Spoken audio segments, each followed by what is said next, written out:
live in just a second. We are. Oh, okay. It's Mhm. being live streamed. Okay. I Yeah, just clicked. you saw that. Okay, so I'm gonna come I back saw on it. this side, and if I stay on that side, I think I won't see you. So how do we pronounce how is your name pronounced?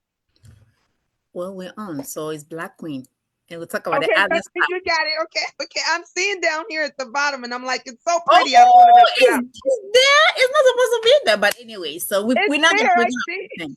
I know, right? It's not supposed to be there, but I told you I'm figuring these things out, right? So wait, I don't see you when I'm on this side. Okay, there you are. Now I see you. Okay. So, Miss Gina, everybody, good evening. You can see I'm on a little bit of a different time. Yes, we do that kind of stuff, because we can do that, You know how I Yeah. tell you in Africa we control the time. The time does not control us. I know. I'm in America, so I should get used to the time connect. What? Yeah. Call me. The time. What is the word I'm trying to look for? I just used it. The time controlling me. Okay, but Yeah, because anyways, Americans don't keep time. We don't keep you know, time. you You know. got to tell us hours ahead. Anyways, so today on Black Queen, I'm gonna be speaking to this special lady. Some of you have already seen her. She's very vocal, and I've heard some of the things that she says. It may be controversial, but that's her story, and she's sticking to it. Okay, That's right. and it's allowed. We live in a society where we all have opinions, and that makes life more exciting. Okay, so today I am going to talk to Miss Gina. Thank you so much for coming on. And as you all know, I've been doing this series that has to do with diaspora plus continent equals love. So that's what I call it, diaspora plus the continent equals love. And it's about African Americans who are in the US or anywhere else who are falling in love with the brothers and sisters on the continent and trying to maneuver through this muddy, I call it the good, ugly, and whatever Yeah. is in between, right? Because it's definitely challenging. So today we do this show because we want people to know about it, because we want people to get together. We have to get together as a people, meaning the Africans and then the diasporan Africans. We have to work together. But boy, Yeah. finding love in your own culture is not easy. Now finding it across the ocean, that's a whole different ball game. Okay, so today I'm going to talk to Miss Gina. She's gonna, talk to us. I'm gonna ask some questions, and she's gonna share some opinions, some experiences, and she says she's gonna keep it 150%. So get ready Definitely. to hear the truth, even if it hurts. According to Miss Gina, she's still gonna Yeah. tell you, right? So Yes. welcome to the show tonight, and I want to first thank you for making the time because I know you're a very busy lady. So thank you. Thank you. You're I'm welcome. I'm your sister over here. I'm hosting this show. So I'm Black Queen. Originally, I'm from Ghana. I'm from Southern Ghana.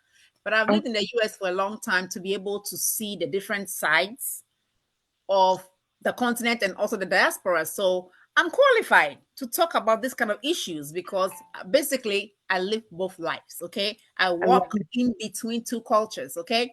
So today I want you to get yourself ready, everybody. If you need to grab a wine, beer, whatever your choice, just take something. I have water. Yeah. Okay. So I don't drink. Really, I don't drink. And I have cranberry juice here. I have lemonade. Oh, that's something they call sports juice or something. But anyways, it's all water. What is this colored water, right? So Yeah. I'm gonna start with you. Where are you in the US and where is your love? So I'm in Chicago. Actually, I'm actually 30 minutes outside of Chicago. I stay in a fabulous suburb. And the love of my life is in Nigeria. It's in Nigeria. He's So I'm in taking it Nigeria. that you've been to Nigeria several times, right? Several times, many times. And I'm going back. I'm preparing to go back in June. Take me. I would love to. Come I on. know. The only thing is that by the time we get to Africa, all my bones will be broken. Because I was gonna say, take me in your suitcase. Because we know Yeah. it can be a little bit of pricey. It takes a few dollars to fly back. Oh, yeah. So A I, lot. I just wish that I can just jump in somebody's suitcase and then just Yeah. drop it. But I might be pieces of bones. So let's not do that. But I would definitely hope to meet you in the motherland, South time, Oh, so you'll love it. we can Definitely. hang it and Oh, we can always share some things I together. plan on visiting Ghana. That's.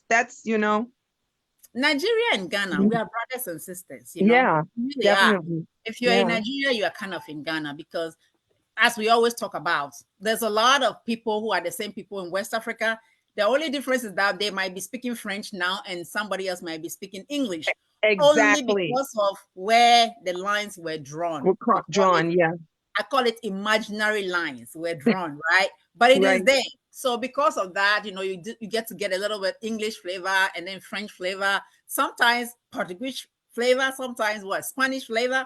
But I Yeah, promise you, we're all the same people. We're all the same people because that's of the foods we eat are similar, the clothing we wear, even the languages, right? Sometimes you hear some of the yeah. language like, I think we say the same word.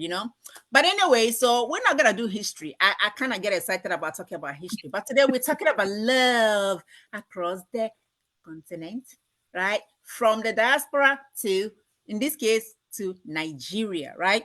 So tell Yes. me, how did you meet the love of your life?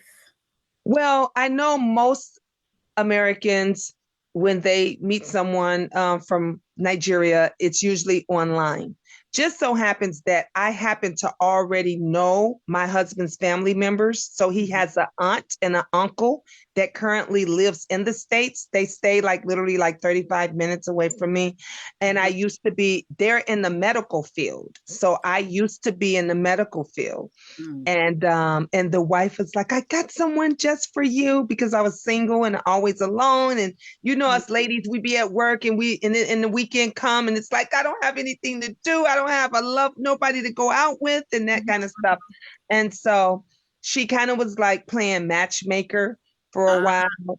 And finally I we're gave guilty in. of that. We African women, we are always connected. We don't like to see people alone because life is so Yes, beautiful. I When you noticed that. travel, Yes, do you notice that? That I'm yes, telling I you, learned that. one I of the learned that. biggest thing, and I wonder if you've also noticed it, one of the biggest thing is that in America, you're supposed to be strong, independent, and when people say Yes, they are independent, they say with so much pride. For me, it's like yes, in my country, you are independent. My mom was independent of what? I mean, who is chasing you? So it's a very big contrast. We actually like to be together. You know what I'm yeah. saying? You And do, you do. I think our society, like I always tell this and people laugh, like, don't let one child say, I have to go pee. Okay, you're gonna see everybody, 10 children. Where you go? We're gonna go pee. Yeah, Just exactly. because we want to go together. That's pretty much what it is. But Yeah, we yeah, notice that they say what? There's safety in numbers. yeah, definitely. It's pretty Yes. hard for somebody to drag you, kidnap you And when you are with 10 it's people. it's good because us Americans, you'll see at our workplace when we go to function anything, you'll always see a parent or someone sitting alone and over there alone. No Mhm. one will never go over there. They'll be like, shoot, I don't know her. But I've learned with African people, you'd be like, oh, ma, you're by yourself. Come on over here. We got plenty of It's food. We got, weird. It's everything. very weird because Yes, we begin to actually feel like sad for the person, like, oh, you have yes, nobody. You know what I'm yes, saying? And then so I'm like, wait, but that's a good thing in America. You're like, I'm strong, I'm by myself. Then I realized, well, you know what? We live in America, we be thinking, okay, I'm strong and independent. And then they go home and they are sad and they are lonely at home, but yes, you're independent. So, right? Yeah, like we spoke before we started, there's strong points in the African culture and there's also strong points over here. So that's yes, why we the sisters, we're gonna put our mind together and we're gonna select what is good here, what is good there, and that's how we're gonna roll from now on, right? Because we there want to you go. rebuild, really want to rebuild our societies both here and also back home, right? Yes. So yours is an interesting case then because it was through matchmaking, but so when you Oh feel more yeah, it was, secure, right? I pretty much because I was one of those that also had their guards up because he was not the first Nigerian that I've dated. And Uh-oh. so we know how that could go. So my guards were up. And when he told me things like um about his late wife passing, I didn't believe it. I was like, oh my God, here we go, another Yes. one. Then threw his wife under the bus. They killed her off, so I was, even though I knew his family and stuff, I was still, alarmed. That was still Yeah, something that I yeah. was like, I gotta fact check. I got to make sure because, And but I'm gonna go to places that some of the sisters over here might send me some not so nice messages. But like earlier on I mentioned that I'm really trying to have this sisterhood with sisters over here, but it's difficult in the yeah. sense that the sisters I come across is like everybody have their guards up. It's Hmm. like what is going on with not that that's not the topic. We're gonna come back for that, but I'm just Yeah. gonna just give a little bit of a what do you say, a preview of what is gonna come, because I'm definitely having you back here to do more talking because this has to continue, you know. I'm Yeah. just Yeah. loving your aura. I love your aura, you know. I have a big mouth. I think you have a big mouth, so that's what we get along. Thank you. Thank you. But we just like to tell the truth. I think that's what it is, but I people like to don't. tell you, I could tell you this briefly. Mm-hmm. A lot of us have not never, a lot of those women that probably you asked or whatever have not experienced Nigeria or any parts of Africa personally, Mm-hmm. because I was that woman that Yeah, was like them, yeah, that if you came my way, I was running other, no, I don't want to talk to you. I don't want to, and you'd be like, I just want to get you. No, no, and I know about you people. But when I actually went and mm-hmm. visit and saw with my own senses and got to see, feel, tell, taste, smell, Yeah, actually be on the soil, that's when I knew, God damn it, it's nothing like they're saying on YouTube. It's nothing like they're saying on CNN. It's nothing like, the people are amazing. thank you Everybody so is great. The people are honest. You're actually hard work at it. Let me tell you, just out of every 10 people that I met, I can literally say 8 was genuine. Now the other 2, I might have been like, I'm wondering about you, but but that's okay literally though. That's 80%, okay. yes, that That's I've okay. met was honest, was genuine, was hardworking, it was amazing. But we don't know that because we can only go by what we were The told and media, what we what is see. the Yes, media what puts the out there? media is putting out there. And it makes a lot of American women scared, especially when they see other things and other women that have been taken. Because that's all Mhm, they show you is the mhm. bad part. When they show Nigeria, they show all of the bad. They don't show you that it's beautiful places You there. see? It's Yes, like yes, it's like sister, being in the talk. States. You're gonna come back. Today we came to talk about love, but you're gonna Yeah, come back because that is a big problem that is between us. And you talk about yeah, one of those sisters that when you try to get to know her, you be like, your guards are always up. yeah, They don't even, I'm telling you, I mean, sister, they don't even have to open their mouth. It's their look. It's the look they give me, like you best not even say hi. And I'm yeah, so and it was so difficult when I first came to America because I went to a school, it was all white, when I first came to America. So when I yeah. finally went to college, I saw a black girl and I forgot myself. I'm thinking this is a black person. I start looking at her, running towards her like she's my sister or something. Don't ask why. I guess I had just missed black folks. And I was Right. so Yeah. excited. Oh, And look, I know. I look. My children went through that. I live in a predominantly white area, so Mhm. out of my daughter was the only black in her classroom, the Been there, only. done that. So I get it, and I had to, explain things to them and teach them things and different stuff. So, I mean, you're gonna We have a will, bunch of we will, shows we will. for Because us to man, go that, back that to. that sister stared me down. She was like, Yes, "Why are you trying to touch me?" And then I was like, "Oh no, no, I'm in America." I'm like, "Oh, she looks like it." Oh well. So I got a poem about that. One day I'll show it to you. It's like she looks like me, but she doesn't. yeah, You know, and it's very difficult to get used to because when a white person is doing something, you're like, "Okay, they're right. They're from here." But when you right. meet a sister, brother, you're like, "Wait, but you're me." What about right? You think I'm that like, you you would are be? me, but Yeah. then they're looking at you like, who are you? And it's later that I came to understand that the media portrays Africa to African Americans in a whole Horribly. different ball game. And then Yeah. when you go there, I don't know if you watch the TV over there, but you can see what they do with the Yes, let me America. tell you, honey, I watch 24/7. My husband don't, he says, I just want to watch America. And I'm like, now all I watch is Nigerian TV. You come here to my house, that's all I'm watching. But it's crazy why they show the nice places and stuff. I'm not gonna lie, a friend of mine who is black, she took me to the ghetto in Florida. And I was so scared. I'm like, people live here? Oh, people live. You know what I'm saying? And I'm Yes, like, when they because show we this, have it here too. Yes. when they show us this in when they show America in Ghana, my God, we never know this kind of places exist in America. In America, yes, we have it too. Yeah. And when you tell people back home, they're like, oh, no. Because the media will not go there and show them. For nothing. They'll show the beautiful part of America. Yes. Because when they show black folks, what do? All the guns and the violence and the yo-yo and create all this fear in Africans that, when you go there, stay away from them. Yes.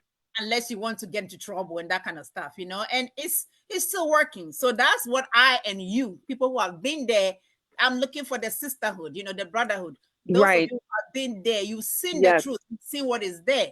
Let's work together with those of us who have been here and we've seen this side. Because when I go and I'm telling them, they look at me like, oh, you just don't want other people to come to America because it's so good. I'm like, if it's so good, why are we all stuck? A lot of us think we're going home when we came here. We're trying to go back, but it's like what you came to get, you never get. So you never get. No, you keep pulling and pulling the dollars until you drop dead. You know what I'm saying? In my language, when they say America, it actually means in my language that somebody's called Ameli, which is one of our Ghanaians. She went to abroad, America, and she got stuck. So America, it means she couldn't come back. Oh. Literally. Okay.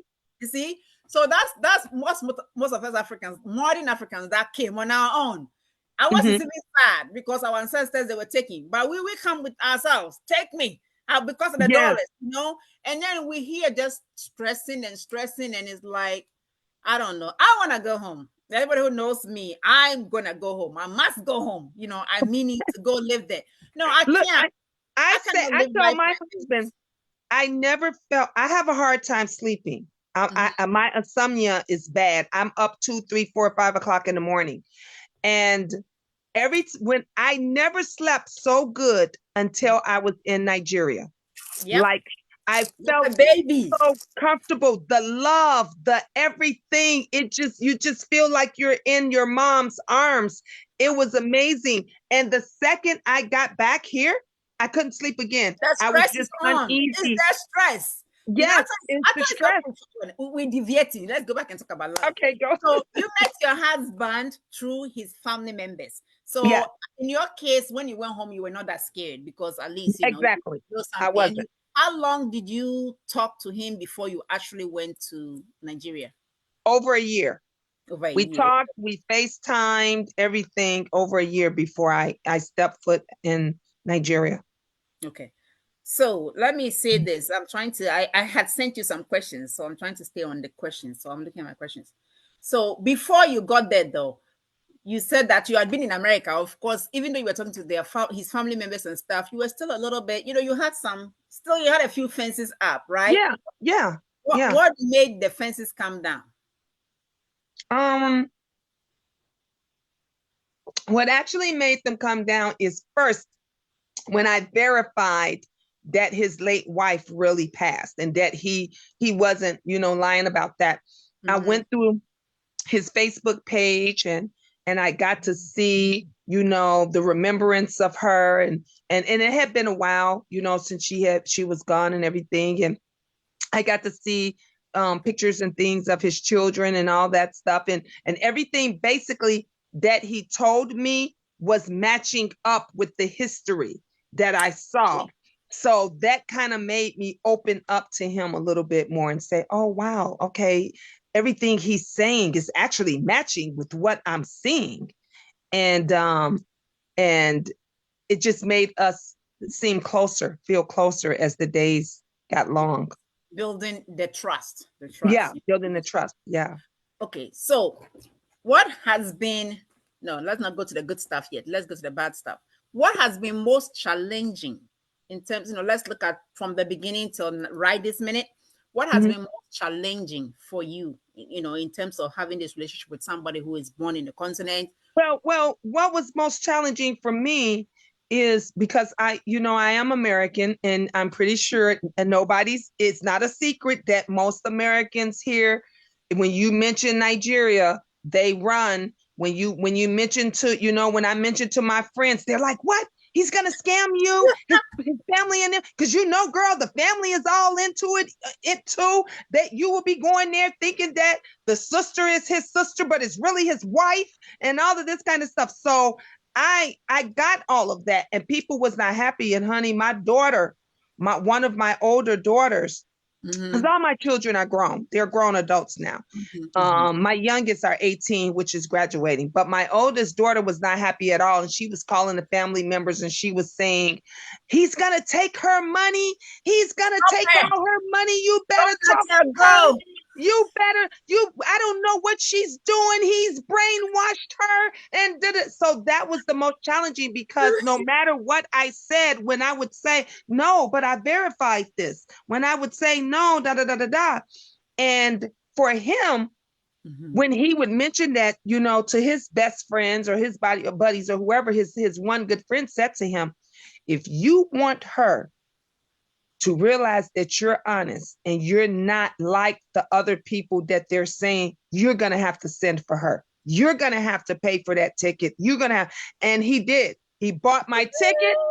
He paid for everything that was there. The day that I went, my account got, someone got into my account and depleted everything. While I'm literally sitting in the airport, they're taking money out of my account. And guess what? It wasn't no Nigerians. It was Americans. I told them not one African, not one Nigerian ever ripped me off. It was my own people. You see what I'm saying? Yeah, so when we say this and everybody else says this and you really don't know the individual, I'm not saying that everybody in Africa is good, just like everybody in America is not good. But I could tell you my man was good and he covered me the whole time. I didn't spend anything. And that reassured me that it was good people. It was literally. So let me just speak for the African dudes who don't have too much money. Are you saying that they're not going to be able to impress an American woman if they don't have the money? I'm not saying that, may not be able to afford. I'm not saying that, but what I am, because there are really great, amazing poor people. But what I'm saying is it's going to be very hard, because the second that guy says, well, babe, can you pay for your ticket to come here? Family members and friends and everybody is going to already say, he's already asking you for money. He's already doing this and that. And it's going to be, I'm just being honest. I told you I'm going to keep it real. My people are watching, so it's okay. Because, there's a lot of African guys who are good guys. Yeah, that's good. And I met, when I was there, I met a lot of good guys that did not have anything and they were like amazing. But I'm saying from our standpoint, you got to look at it from our standpoint. I'm an American that has never set foot out of the country. I might have went to California. I might have been to New York. My first stamp for out of the country was Nigeria. Wow. You're a brave lady, though, I have to say, because, I mean, I don't see, this is the thing, though. I do not blame Americans for having that view. Like I said, I've lived in America for so long, so I have heard it all. So if I'm from here, I mean, what I hear, I will be ambivalent too. But I just want to applaud you for going there. Though your situation is a bit different because you had his family here. You're like, I'll be like, okay, if I go and I don't show up back, I'll be like, if I go and I don't show back up here, you get them. And that's what and let me tell you, when I got there and I got to the airport, it was the worst experience ever. In the airport, I told them, call my embassy, put my ass on a plane, send me back to America before I had even gotten out of the doors, because in Nigeria, your family and friends are not allowed inside the airport. It's different from us.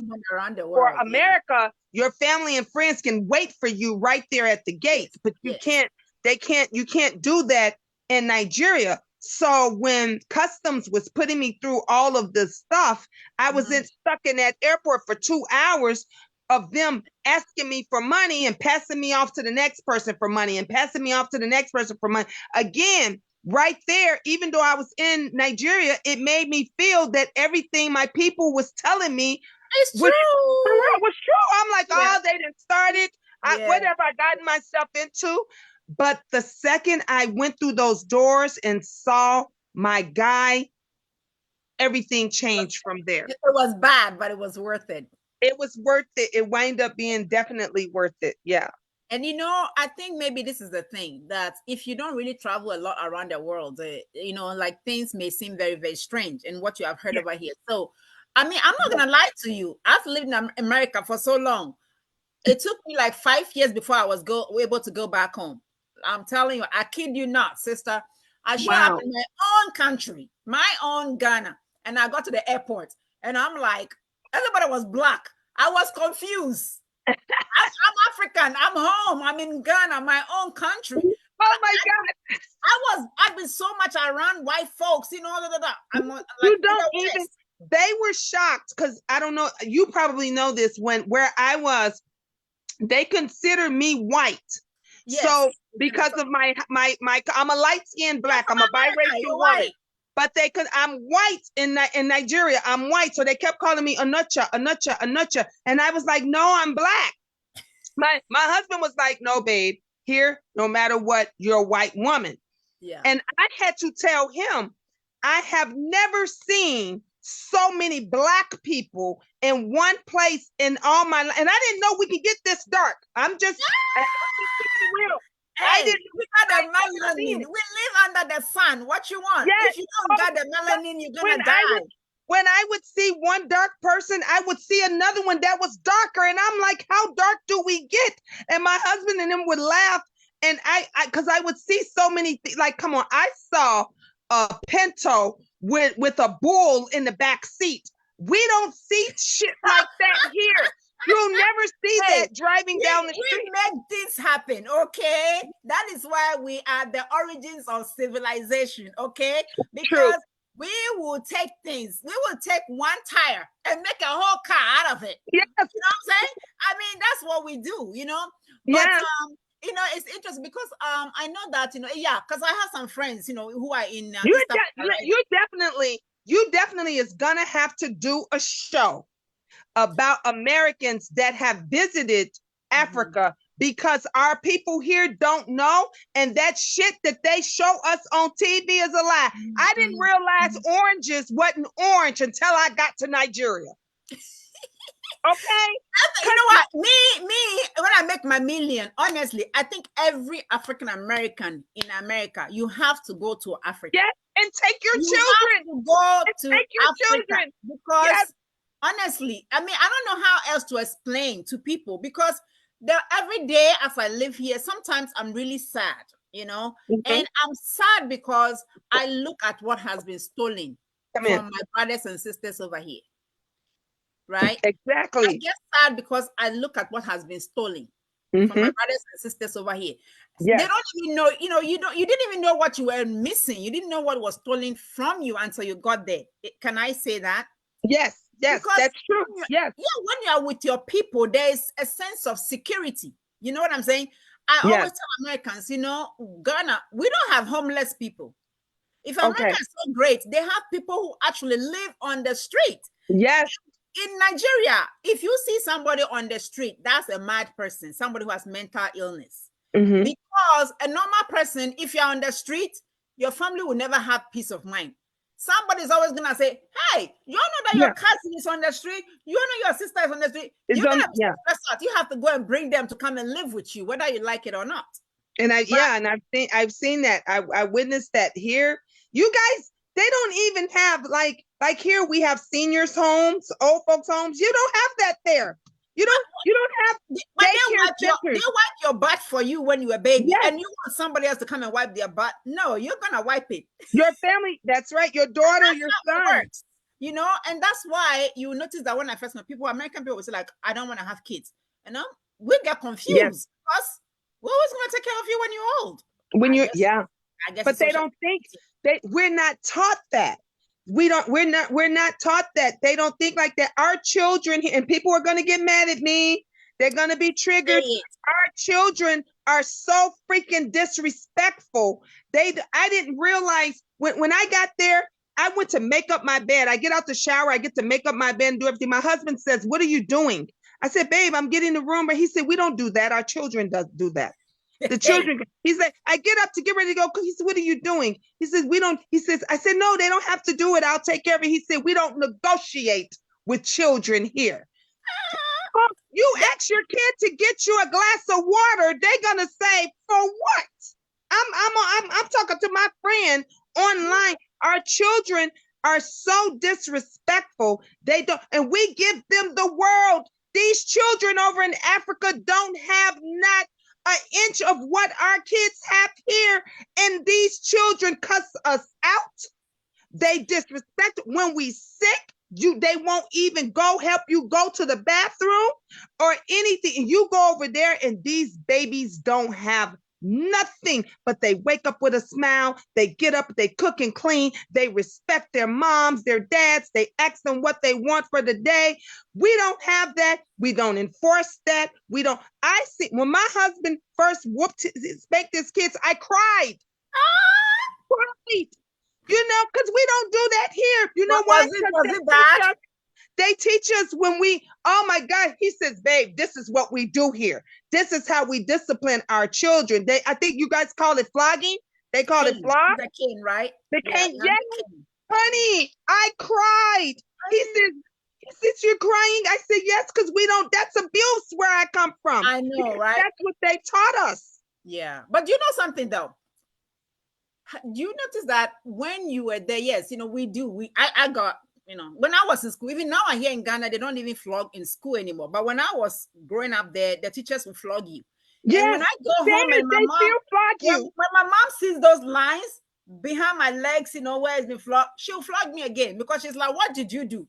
What did you do? Yes. Done something bad, right? Yes. You know, so if you get flogging at school, you might well, you're going to hide it. You're not even going to tell because you might get You guys consider the education so important. You know, I was told my son ditched school and I said, take your butt to school and don't come home until school is open. I mean, until school is closed. You know, they told me the police officer shows up at my house and says, you can't tell him that. I said, you mean I can't make him go to school? It's the law that he has to have an education. And you telling me I can't? Well, no, mother, you can't. You can't force him to do that. Here in America, you can't. So what are you supposed to do with him? And I still got to take care of him and support him until he's 18.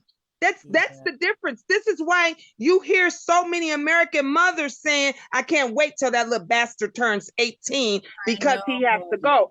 In Africa, y'all don't have that. Them children stay with you until they're 25. I've been asking American women though. I mean, like, why do you even have children then? Yeah. Because you gotta wonder, what is it? Just to take care of them and kiss them and wipe their yaki and stuff like that. And then after that, it's like, bye.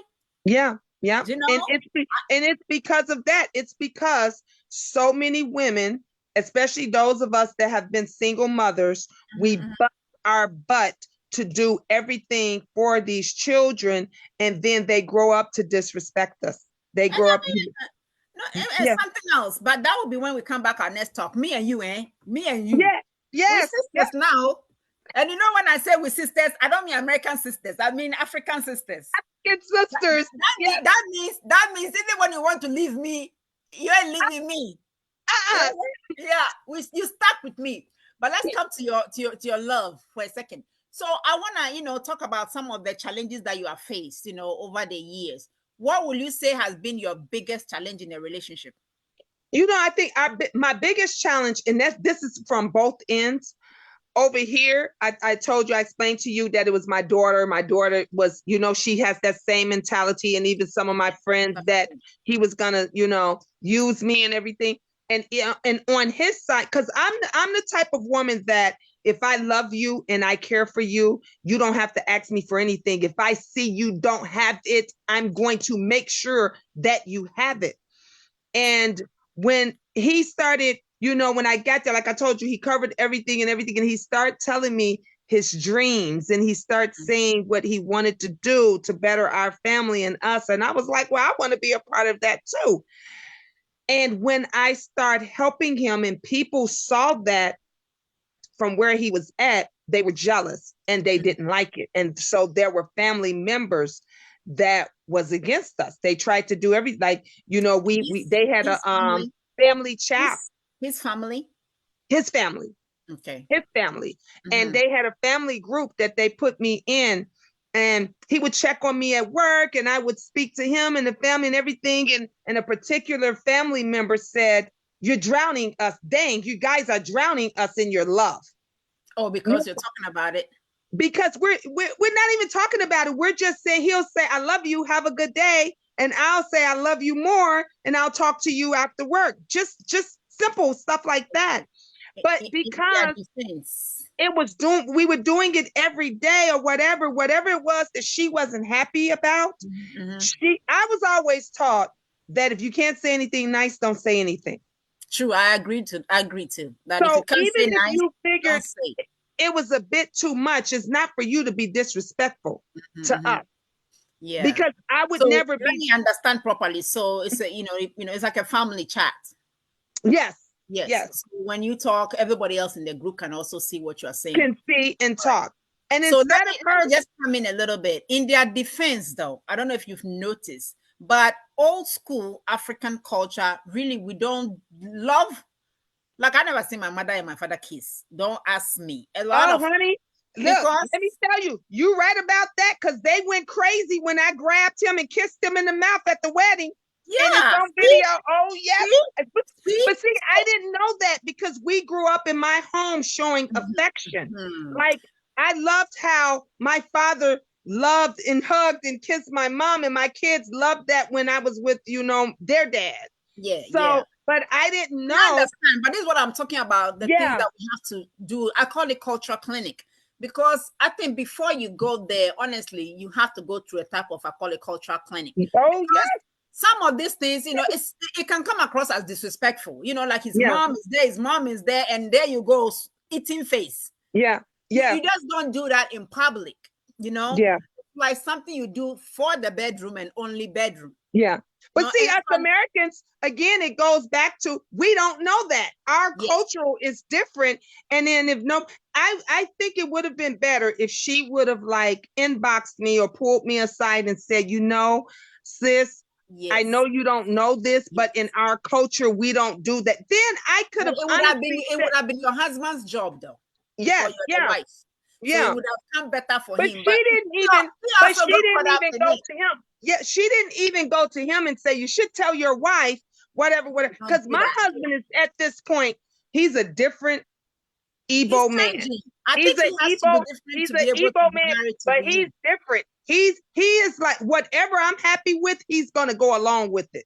Yeah, but he's married to an American woman. Now, I'm going to say this. In the defense of African sisters, you will get away with a lot of things than if he were to be married to me or another Igbo sister. Yeah. Because it's like, okay, she's from America, she doesn't know. So you can get away with it. Yeah.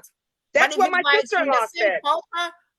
What do you mean you're gonna kiss? But it's gonna be a problem. So know that they're and you guys, and I learned a lot of stuff from them that I didn't like either. Like, there's some things that you guys say that we take offense to, and something because the culture and the language is different. Like, his brother said something to me, and he said, "Yeah, you people such as," I said, "What?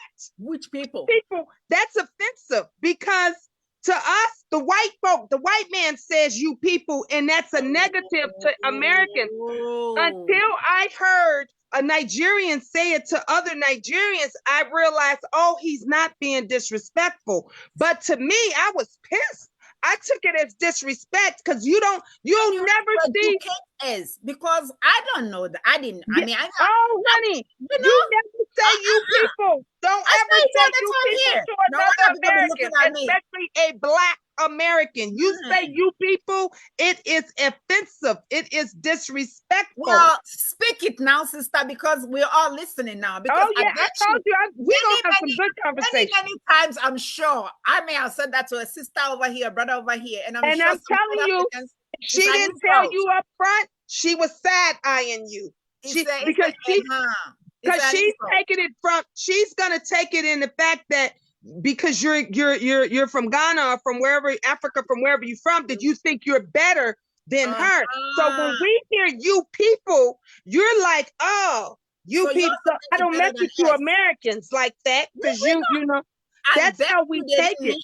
I bet you when we say we didn't mean that, but we You didn't don't know. know. But see, I didn't know that because my husband knows me, he had to educate me.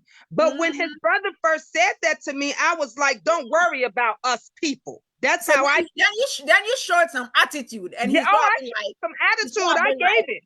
you know, Yeah, probably like because I this took it woman is as crazy. I took it as what you think that you're above me or something because you're Nigerian. So that's how we take it. Uh, Because the white folks said to us all the time, you honey, you go back and Google and you look, they'll say you people always think that we're prejudiced. You people always. So to us, that's a negative. So when like, we hear that coming from African people, it's not good. all right, let me put it out there. So for Mhm. all of us Africans living in America that keeps saying you people, from today on, you stand corrected. We should not be saying you people You because should nope. it's an insult to It's the an insult. African American. Yeah, So I've said I've it had many other times. friends that I've met, like I'm in a group for Mhm, Americans that have married mhm. abroad, Africans. And the other ladies there said that was the first thing that they didn't like either when they visited wherever it was their husbands was from. They Yeah. said the second they heard you people, they were thrown off as well. Because I've had this topic before. Yes. Americans don't like it. Yeah, we didn't understand, but now that you're saying, I get it. I get it. I Yeah. understand how it can make you feel like the other. And here you think you are going to your people, and now your people are turning around and saying you people. So I'm Yes. gonna work on myself not to say that, and I'm gonna try to educate the other Africans around me. And if you are watching this, like I said, do your best. If you accidentally slip and say it, make sure you say, I'm sorry. I learned Yeah. that it's an insult. So I don't mean it like the way the white folks meant it. Exactly. So what else? Can you think of any other thing? That's about it as far as the negative of the relationships of those that was like had little issues with us. But other than that, for the most part, like those that love me and care about me was very happy that I finally found someone.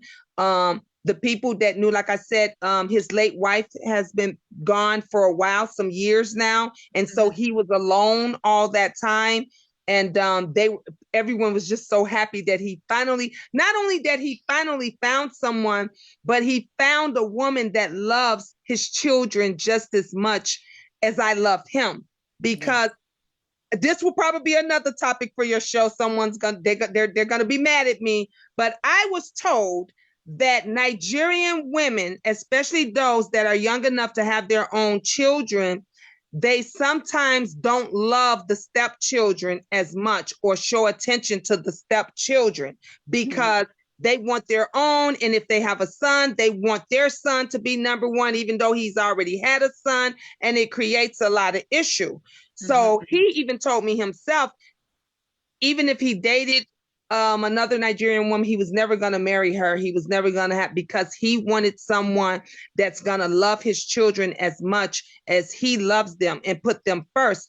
I could do that because all my children are grown. Honey, I'm a mother of 9. I've been doing this for a minute. My oldest is 37. Wait, how you Yeah. make? You said 9?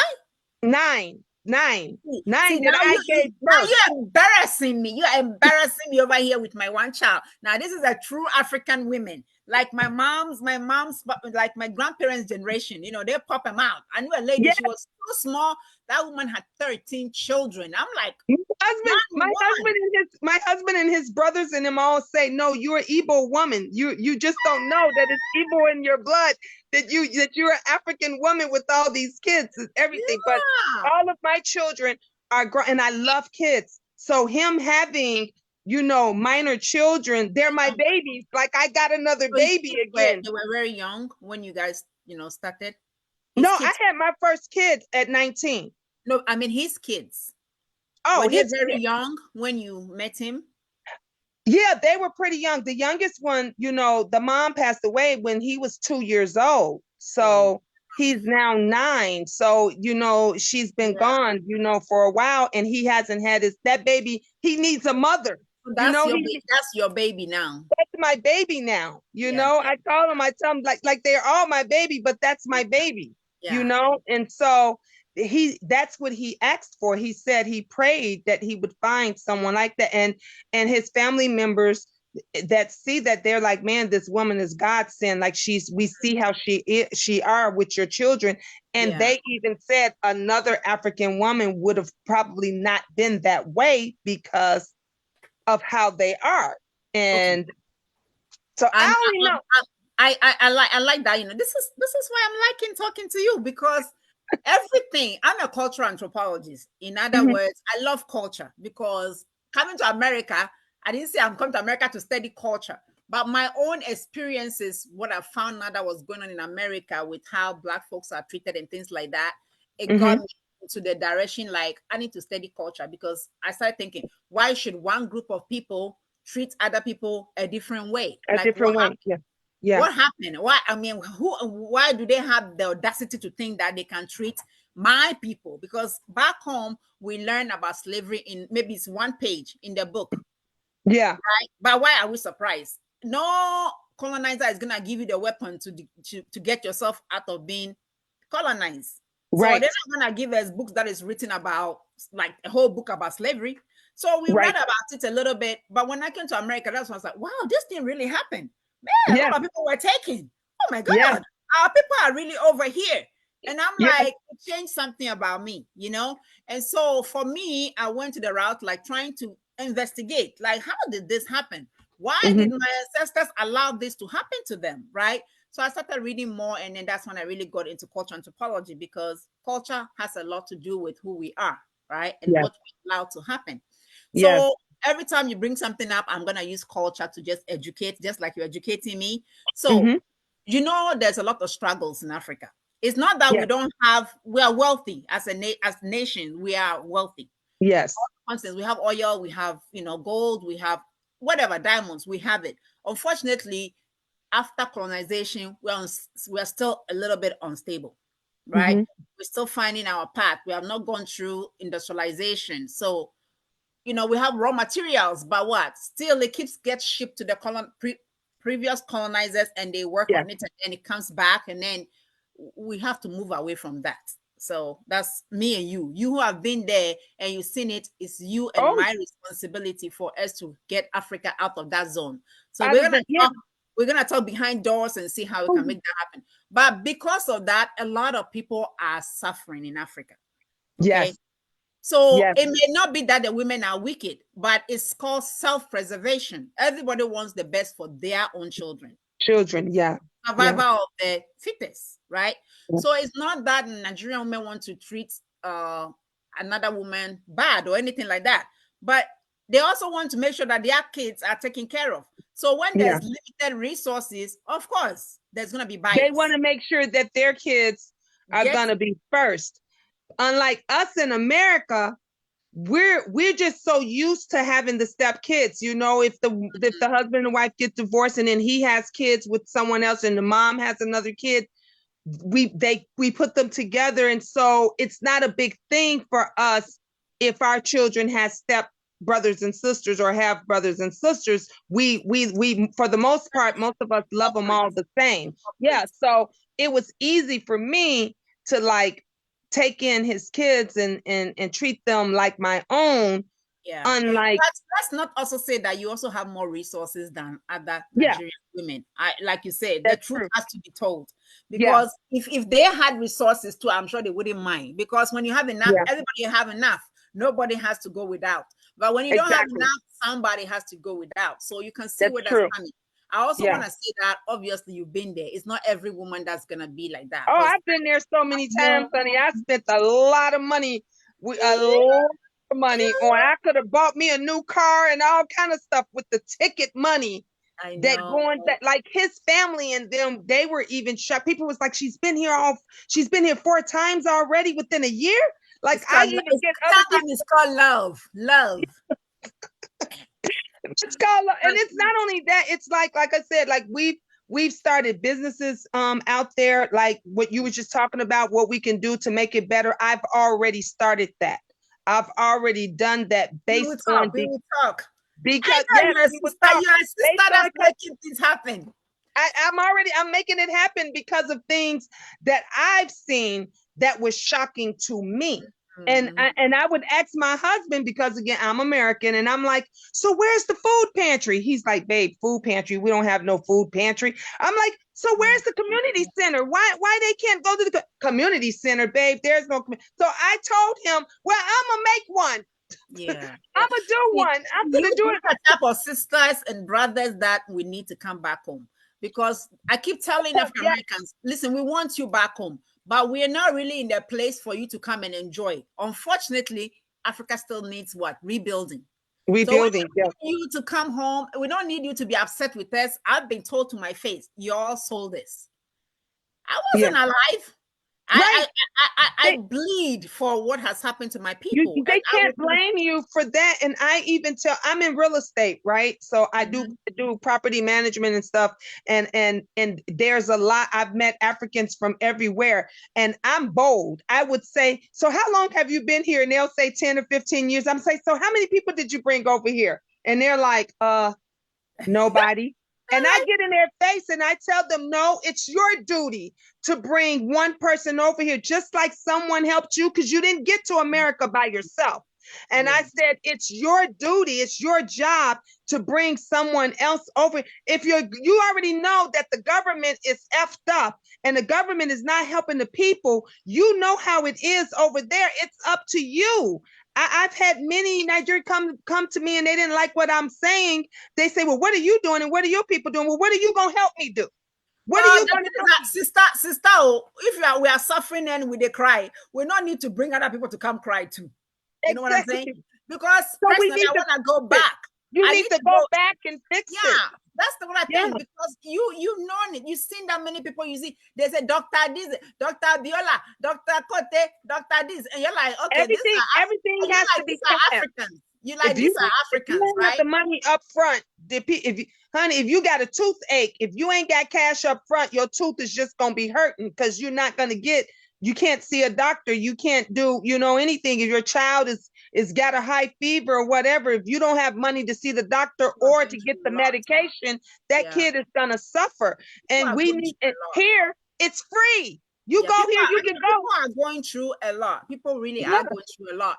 So, and then, it's been things like people go home, they say, oh, all they want to do is beg and they want to hand out. I'm not sure where that, like, harshness is coming from, right? I'm not saying that we are perfect back home. Of course we are not. When I go home, they drive me crazy. They're my own people. They drive me crazy. Because now I've lived out so long, it's like, why you gotta ask me this and blah, blah, blah? Because America, we're all working for ourselves. So it's like, okay, right? But that is the culture, right? So that's the culture, and they have them. We have to understand, America have to understand that. Just like we watch their TV and we think everything is all bad, they watch our TV and think we're living like kings and queens. We're rich. Everybody in America has dollars. So they don't understand that we got poor people here and we struggle too. So when you go over there, they're like, you got money, you're rich over there in Nigeria and this and that and that. Because even our poor people here live better than them. Yeah, our poor people. They're not sure they get those now. So they don't know. People have to live on They don't know. They have no idea. They don't know. Nobody wants to educate them about what's going here. So me, I'm like, I try to tell the truth, because some people don't need to leave Africa and come here because they're doing well. Right. They're doing well. You know, but what you said that I really like is the fact that we need to go back there. I want to go back. A lot of people, I don't know, it's not easy to go back. It's not easy to go back. It's not only them that they won't go back, but their children won't even go and visit. They won't even tell their. What's shocking to me, what I don't like, is that the children are losing the language. They don't even teach their kids the language. I'm not even gonna go there because it's a whole show that I'm gonna bring. Because I tell my husband every day, I say, why do I understand what you're saying when he's talking to our children? I said, I should not understand what you're saying. I make him speak Igbo to our kids. And in exchange, I'm learning. But we're never going to learn, and they're going to lose that part of them if you as a parent don't teach it to them. And a lot of people, immigrants who have come here, especially Africans, their children don't know their languages. They don't know it. They don't even want to go back home. And so That is a whole show. It's a series that's coming up. I told you Because we're gonna have a lot of shows that we'll be able to do. let me just have you 5 more minutes and then we'll go so that you can go. No, you can have me. I got 15 more minutes. Come on. See, this is a sister. Oh. I'm liking this, So let's go. So I want to talk to people who may want to do what you're doing, who are from here, but they would want to pursue a relationship, with somebody, back in Africa, Nigeria, Ghana, Tanzania, wherever. What kind of advice would you give to somebody who is here like you and looking into getting into a relationship? I would say, as if you're a woman, especially, we all have that intuition. Go with your intuition. Go with your gut, and even behind that, do your due diligence and investigate and look into it. Don't just go and believe like everything that you say. And let me just say this, and it was the opposite way around.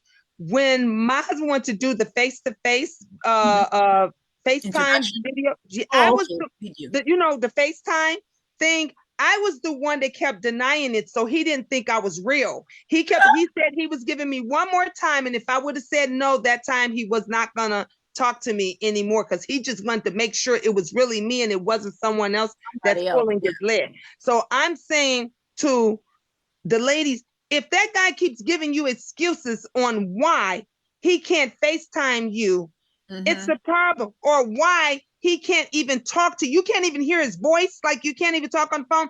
That right there should just let you know this guy is on BS. It's not the person for you. And it's not just the guys, women do it too. So it's that woman is doing the same thing. If you feel something is not right, go with it. Go with it. It's not. Let me tell you what cinched it for me. I had dreams. I'm an empath, and I had dreams long before of me being in this place and being in this bed and under this net and being in this shower with where it's all brick around.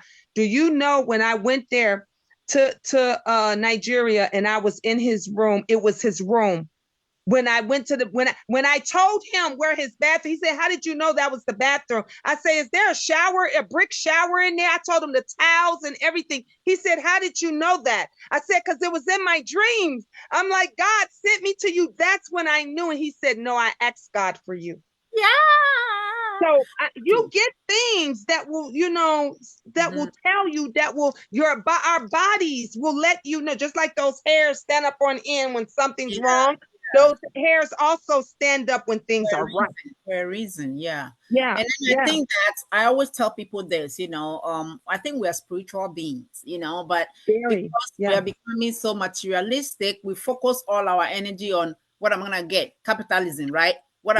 Then it's like the spiritual side of us is just kind of slowly going away. But when you get closer to your spirit tells you a lot of things, you learn a lot of things. You open up a lot of things, a lot of doors, a lot of things that you never even thought was possible, and you start questioning yourself, like, oh my God, am I going crazy, or did this really happen?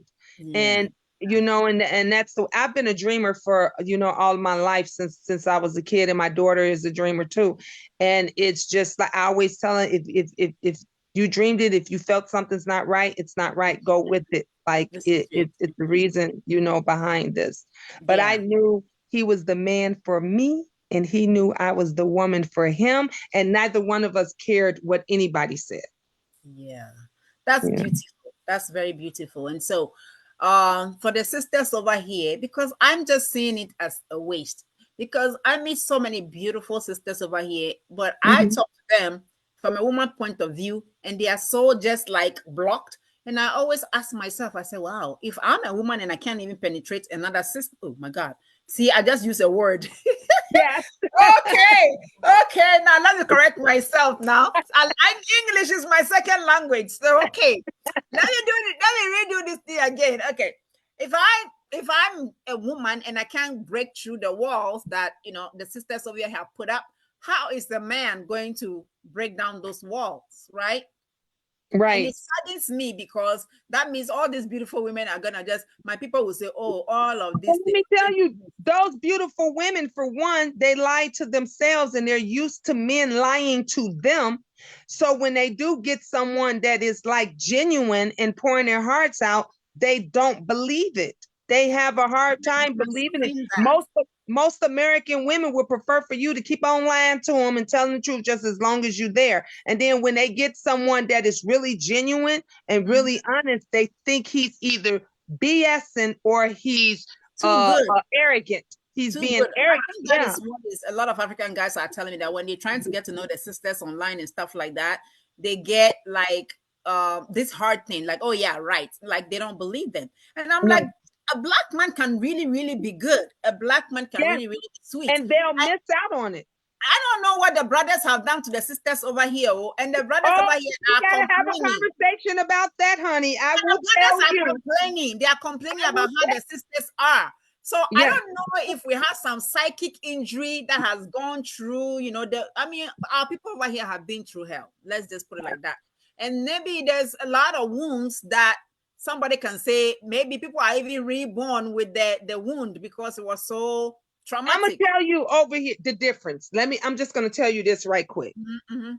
The African men and everything, for one, most of you guys come from two-parent households. The mom and the dad has been there for years, True. and years. True. For two, they have been brought up to take care of the woman.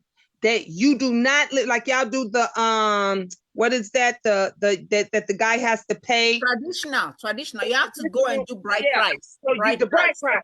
So you Yes. guys have to pay the bride price to show that you can take care of Take over. her. Of in America, ain't no damn bride price. That most of them, if the woman got it going on, he living off of her. So she's not only taking care of him, she's probably taking care of his family. Then she's taking care of the children, and she's doing all this and giving him the world because she loves him. And then what does he do? He go out and cheat with her best friend. He go and cheat with the girl he works with. So now she's holding that. And then when it doesn't work out for him, good man. when it doesn't work out for him, he comes back and she takes him back again, or she moves on to a new bum, another bum. So that's how it is. For like, my husband was shocked. He said, wait a minute. He said, the guy will move in with the woman.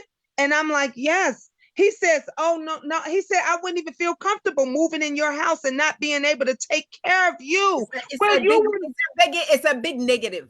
It's a big negative. But Yeah. for Americans, that ain't a negative. That's the average. Yeah, but you know where that is coming from too, right? Yeah. So me and you, I know you. I know your mind, so we know where that is coming from. But we're not gonna use that as an excuse. That's what I'm saying. That no, it's not an excuse, but that's the reason why it's so hard for a good African man to try to get with that American woman when he's saying, I don't want your money, I got my own money. I don't want you, I'm not trying to get anything off of you. I genuinely like you. And she's like, no. Well, I got a brand new car. Well, I got this and that. And he's like, I ain't tripping. It's not about that. It's not about that. Not about that. But that's the mentality that they have. Yeah. It's the security that a woman gets, that, hey, this guy went and paid my bride price and he asked for permission for me to come and live with him and his family. So because of that, he's also accountable. If something happens to me, my brothers will come over and whoop him. Here in America, nobody's accountable for it. It's the luck of the draw. If you got a good one, you lucky you got a good one. If he turned out to be a bad one, it's that woman's job to get rid of his ass and go try, and hopefully that the second one is going to be better than the first. And so many of our women go through this over and over, and that's why our sons grow up to be disrespectful, because there's no man in the house. Yes, I was a single mother. My son was sitting down peeing. When my husband came through, he said, why is he sitting on the toilet? I said, because I sit on the toilet. You understand what I'm saying? This is sad, but how to be a man. I need a man to teach him how to be a man. And if that man, let's just put it out there, brothers, we are talking to you. Please step up. I know that you've had so much challenges. I know. but this is what I want both sides to do. Because yes, our guys over at home too, they need to step up in their love and affection part, because they do their part, but they don't show too much love and affection. They like to show it in their bedroom. So those of us who have traveled out, we tell them, you can do it in the bedroom, but we still need a little bit of affection in the outside. Now, over here, the guys do it very well on the outside, but we want them to also be able to learn from their guys back home and build security for their women. Build security, right?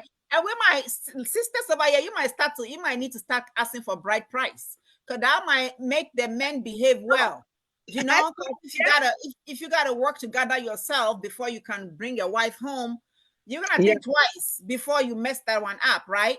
Right. So we're bringing back the culture here. Pretty soon we're gonna be taking bride price in America too, right? We're gonna have to. My youngest is my twin boys will be 19, and my daughter, she'll be 18. And my husband said, "Oh no, we're bringing Angel. They're gonna have to give us a bride price for Angel."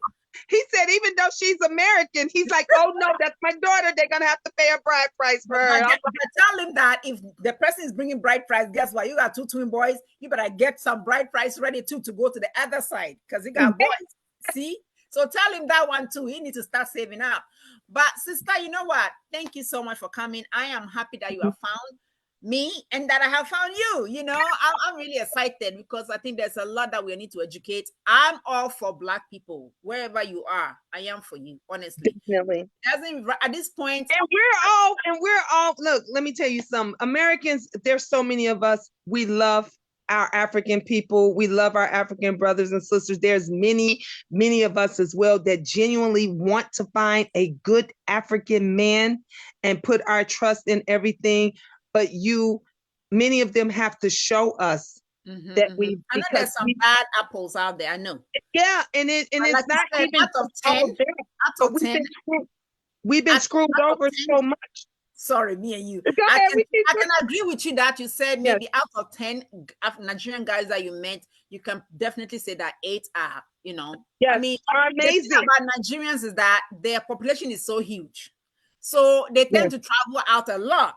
So if 10 Nigerians are out and 5 are doing bad, everybody's clear. Oh, Nigerians are doing this and they are doing all that. of them. It's just that there's many of them out, right? Yeah. The same thing that happens in America, it happens everywhere in the world. There are bad people everywhere and there are good people everywhere. Everywhere. For you to keep your ears alert, you know, pay attention to your, you know, your goosebumps and all those things.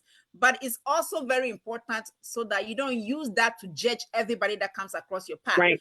Because you might be missing that good one. You may be missing that husband. Yeah, and I'm telling you, there's too many beautiful sisters out here, like my people will say, to go to waste, though, you know? Yes. Don't let all this good stuff. They say, don't let all this good stuff go to waste, though. So the sisters, get closer, call me, call sister. We're doing it. We're going to be connecting you to the right people back home. I'm really serious about that. So if you want a genuine African man, it doesn't matter where he comes from, connect, because there's gonna be power in us getting together, right? And if you talk to somebody that you think is plain or shady, call Black Queen, because I'm gonna investigate and I'm gonna get the truth for you, right? Me too. Look, I've called so many of them out. They be like, "How do you know?" I said, "Baby, I know the lingo. I know everything. You can't pull the wools over my eyes." But honestly, it's just being honest is the best policy. Yes, there are good people. There are good men in Africa. There are good women. But please don't get us wrong. We're not saying that everything is butter and bread over there. There's bad people everywhere. Everywhere people who are suffering. Sometimes people are good people, but because they are suffering, they might do something bad. You know, just because they want to survive and eat something to the next day, right? Don't think it don't go down here either. Like I told honey, you're gonna have a bunch of good shows. Because look, let me tell you, when your back and ass is against the wall and you're looking at your child and your child hasn't ate in days, I can understand. You have to do something, because like my mom said, my mom's, there's 6 of us, right? My mom is here. She's 83 now, and goodness, this woman is driving me crazy. But anyway, I love her. We all love her. You know how African mothers are. She will give her last penny to you. She will stay home without food and send us to school with all the money she had. You know, she will say God will provide, and God will provide too, because she's she has that faith in God, and so she's done a good job. But she's here with me now, and I just want to give you a little thing to laugh on your way out. She said we were watching this show about prisoners and stuff like that, and the prisoners are getting married. Then they're gonna do wedding in the jail. You know what she asked me? But where are the family? Who is paying the bride price?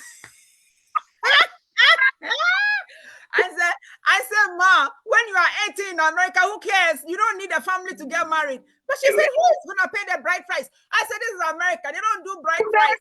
Ain't no bride price. You know? And she's like, I said, you've been in America for so long. You're talking about bride price today. She's like, I don't understand here. I don't understand here. I love it. Oh, she's so funny. So I can't wait for you to meet her, though. You know how she would, typical African mama, she would just be feeding you. Eat, eat, eat. That's what she does. I love it. I genuinely love you. I'm serious. You know, every now and then I meet somebody from here and I'm like, you know, this is one of my people that we're taking. I'm feeling that way about you. So we might have to check DNA and see what's up. You know, there you go. Thank you so much. Honestly, I appreciate you welcome for me. I wasn't sure if you were gonna deliver, but you know what? You did it. So. I delivered. And we're gonna do it again and again and again and again. We will. So thank you so much. You're welcome. Today I've gotten to meet you. You are awesome. You know, this is why I do this show, because I'm trying to get the right ones to take back home, because there's work to be done. And I know that we're gonna do it. So we're gonna do it. Oh, you started now. You have started, sister. So now that you started, I'm jumping on when we're gonna finish it well, right? Yes, Thank you so much. And next time when you go to Nigeria, I beg you, take me along, okay? I will take you. And you guys check me out on my TikTok channel, Talk Diva. And she's everywhere. I'm everywhere. I'm on Instagram, Pretty Wicked. So you guys, I'm everywhere. I'm all over the place. I'm on YouTube as well. Thank you so much. And I'm coming with the YouTube stuff I'm building. And it's all gonna be about black on black and black and black and black and everything black. Because it is time we reclaim.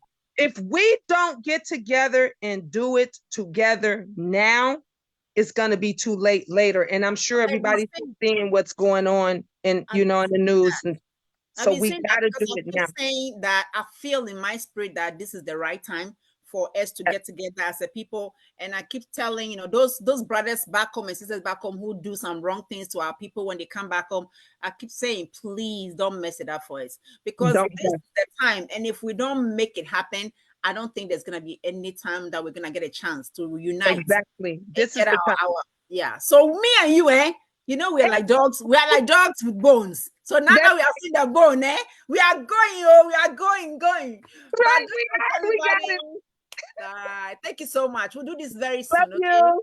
Love you too. You're awesome. Bye. Bye-bye. Everybody. Thank you so much for tuning in. Black Queen, I'm going away now. I have had so much good time with this lady. Oh my goodness, she's amazing. I have a big mouth and she has a big mouth. But we love it like that because we tell the truth. Thank you so much for coming to watch me today. I am Black Queen. I hope you've enjoyed the show. I like that, sister. So we're going to come back with some more and more and more and more and more and more. We like to do it like that. So good night, everybody, and thank you so much. Peace.